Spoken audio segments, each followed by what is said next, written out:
5వ తరగతి 2వ పాఠం సాయం పాఠ్యాంశం యొక్క బిట్స్. అనకు కనకు వినకు అనే పాఠ్యాంశములు రచించినది ఎవరు? అనకు కనకు వినకు అనే పాఠ్యాంశమును రచించినది ఎవరు? So the answer is Jandhyala Papayya Sastri. అనకు కనకు వినకు అనే పాఠ్యాంశము రచించింది జంధ్యాల పాపయ్య శాస్త్రి గారు. నెక్స్ట్ సాయం అనే పాఠం రచించినది ఎవరు? సాయం అనే పాఠం రచించినది ఎవరు? So the answer is John Koff. సాయం అనే పాఠాన్ని రచించింది John Koff. Next, John Koff ఏ దేశానికి చెందిన నవలా రచయిత? జాన్ కోఫ్ ఏ దేశానికి చెందిన నవలా రచయిత? సో ద ఆన్సర్ ఈజ్ దక్షిణాఫ్రికా. దక్షిణాఫ్రికా. జాన్ కోఫ్ ఏ దేశానికి చెందిన నవలా రచయిత? సో ద ఆన్సర్ ఈజ్ దక్షిణాఫ్రికా. జాన్ కోఫ్ దక్షిణ ఆఫ్రికా దేశానికి చెందినటువంటి నవలా రచయిత. నెక్స్ట్, సాయం అనే పాఠ్యాంశంలో రవి అనే అబ్బాయి యొక్క తండ్రి పేరు ఏమిటి?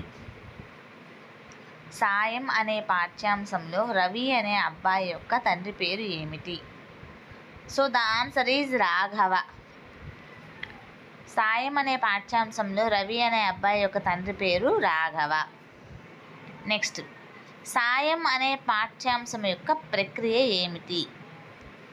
సాయం అనే పాఠ్యాంశం యొక్క ప్రక్రియ ఏమిటి?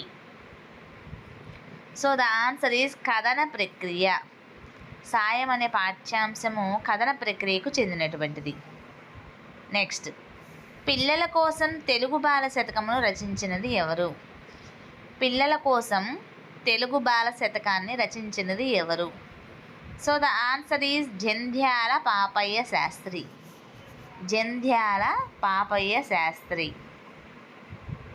నెక్స్ట్, సాయం అనే పాఠ్యాంశం యొక్క ఇతివృత్తం ఏమిటి?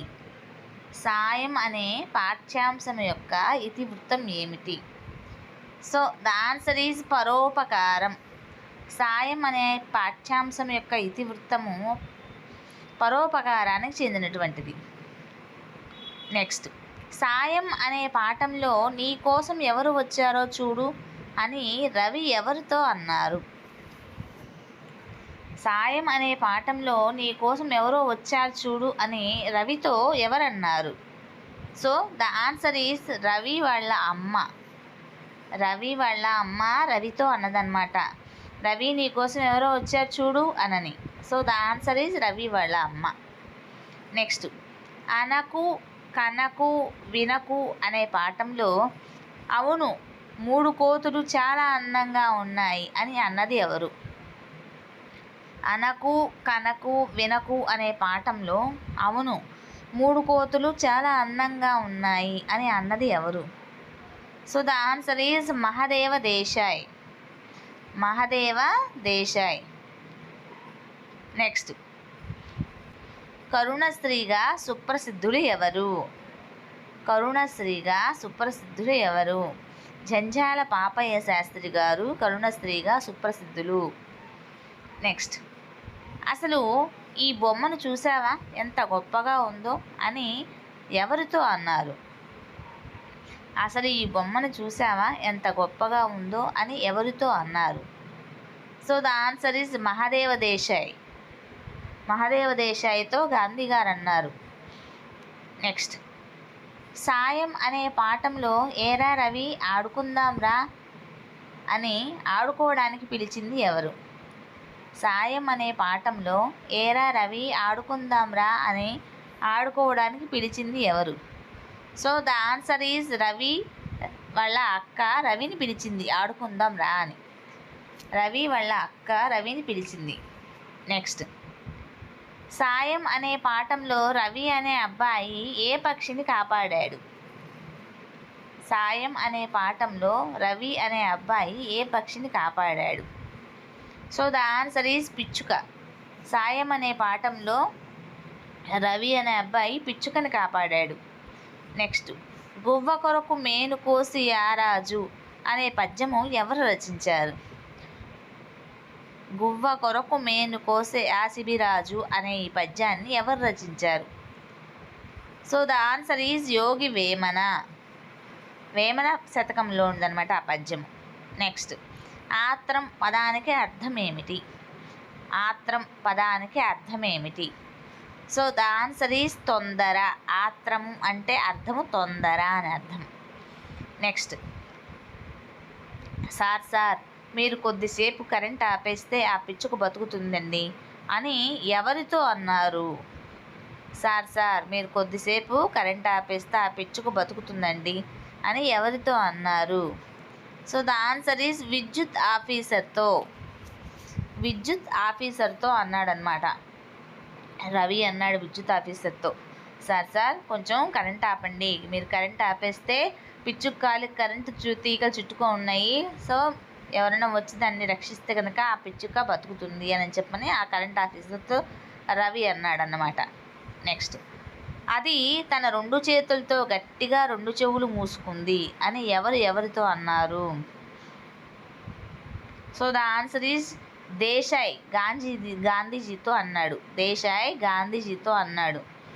నెక్స్ట్, బాపూజీ మీరు గొప్ప మహాత్ములు అనే వాక్యంలో మహాత్ములు అనే పదానికి సమాసం పేరును గుర్తించండి. మహాత్ములు అనే పదానికి సమాసం పేరును గుర్తించండి. సో ద ఆన్సర్ ఈజ్ బహువ్రీహి సమాసము. ద ఆన్సర్ ఈజ్ బహువ్రీహి సమాసము. ఇక్కడ అన్య పదార్థ ప్రాధాన్యం గలది బహువ్రీహి సమాసము. అన్య పదార్థ ప్రాధాన్యం గలది బహువ్రీహి సమాసము. బహువ్రీహి సమాసాన్ని గురించి చున్నయసూరి గారు వివరించారు. అన్య పదార్థం అనగా సమాసంలో ఉన్న పదాలు కాక వాటి చేత సూచించబడే వేరొక పదం యొక్క అర్థం కలిగి ఉండటము అన్య పదార్థం. అది ప్రాధాన్యం గలది. అన్య పదార్థ ప్రాధాన్యము అన్య పదార్థ ప్రాధాన్యం కలదాన్ని బహువ్రీహి సమాసం అని చెప్పబడతాము. ఇందులో విగ్రహవాక్యము చెప్పినప్పుడు కలది కాస్త కలవాడుగా ఇలా 2 పదాలుగా సమాస పదాలకు చివరన తెలుగులో వచ్చి చేరతాయి. కాబట్టి బహువ్రీహి సమాసంలో అన్య పదార్థ ప్రాధాన్యం గలదే బహువ్రీహి సమాసం అని చెప్పుకోబడతాం అన్నమాట. ఇక్కడ బాపూజీ మీరు గొప్ప మహాత్ములు అన్నది బహువ్రీహి సమాసంగా చెప్పుకోబడుతుంది. నెక్స్ట్, సాయం అనే పాఠంలో ఇదిగో నీ పిచ్చుక బతికే ఉంది, సంతోషమే కదా అని రవితో ఈ మాటలు అన్నది ఎవరు? సో ద ఆన్సర్ ఈజ్ విద్యుత్ ఆఫీసులో పనిచేసే వ్యక్తి. విద్యుత్ ఆఫీసులో పనిచేసే వ్యక్తి ఆ పిచ్చుక కాలికి చుట్టుకున్నటువంటి కరెంటు తీగని తీసి ఆ పిచ్చుకని ఆ రవి అనే బాబు చేతికి ఇస్తాడు.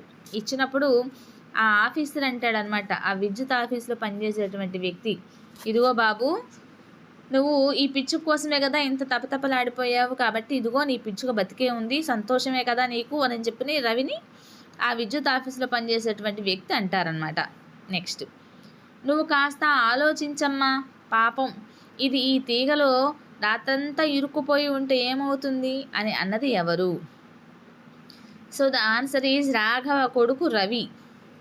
రవి వాళ్ళ అమ్మతో అంటాడనమాట, అమ్మ నువ్వు కొంచెం ఆలోచించకూడదా, ఇది రాత్రంతా ఈ కరెంటు తీగలో ఇరుక్కుపోయి ఎలా ఉంటుంది, పాపం కదమ్మా అని చెప్పని వాళ్ళ అమ్మతో అంటాడు రవి. ఆ సందర్భంలో ఉండే ఈ వాక్యం. నెక్స్ట్, గాంధీజీ భగవద్గీత పారాయణం చేసి పుస్తకాన్ని ముందున్న చెక్కపెట్టె మీద పెట్టారు. ఈ వాక్యంలో భగవద్గీత అనే పదానికి సంధి పేరు చెప్పండి.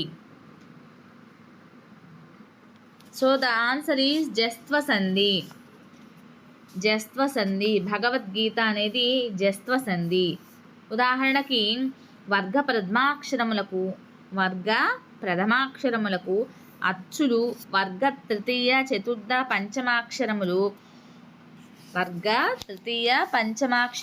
చతుర్థ పంచమాక్షరములు హాయా వారాలు పరమైనచో గజడదబులు ఆదేశముగా వచ్చును. గజడదబులు ఆదేశముగా వచ్చును. సో ఇక్కడ భగవద్గీత అనేది జస్వసంధిగా చెప్పబడుతుంది.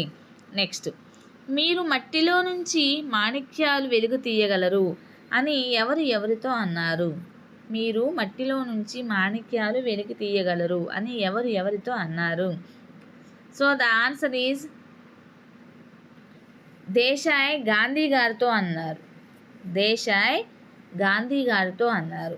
నెక్స్ట్, ఏమీ అవదు, నువ్వు పొద్దున్నే నిద్ర లేచేసరికి అది ఎగిరిపోయి ఉంటుంది చూడు అని ఎవరితో అన్నారు? సో ద ఆన్సర్ ఈజ్ అమ్మ రవితో అంది. అమ్మ రవితో అంది. నువ్వు పొద్దున్న నిద్ర లేచేసరికి ఆ పిచ్చు కాస్త ఎగిరిపోయి ఉంటుంది, రాత్రంతా అదేం బాధపడదు, నువ్వేం బాధపడకు, లోపలికి వచ్చి పడుకో అని చెప్పని రవితో అంటుంది అమ్మ. నెక్స్ట్, ఆ తీగలు చాలా పైకి ఉన్నాయిరా, దాని పైకి ఎక్కడం చాలా కష్టం, అందులోనూ కరెంటు తీగలవి ఎవరితో అన్నారు? ఆ తీగలు చాలా పైకి ఉన్నాయిరా, దానిపైకి ఎక్కడం చాలా కష్టం, అందులోనూ కరెంటు తీగలవి అని ఎవరితో అన్నారు? So the answer is Raghava రవితో అన్నాడు. రాఘవ అంటే రవి వాడ నాన్న అన్నమాట. నాన్న రవితో అన్నాడు. నెక్స్ట్, గోవా కొరకు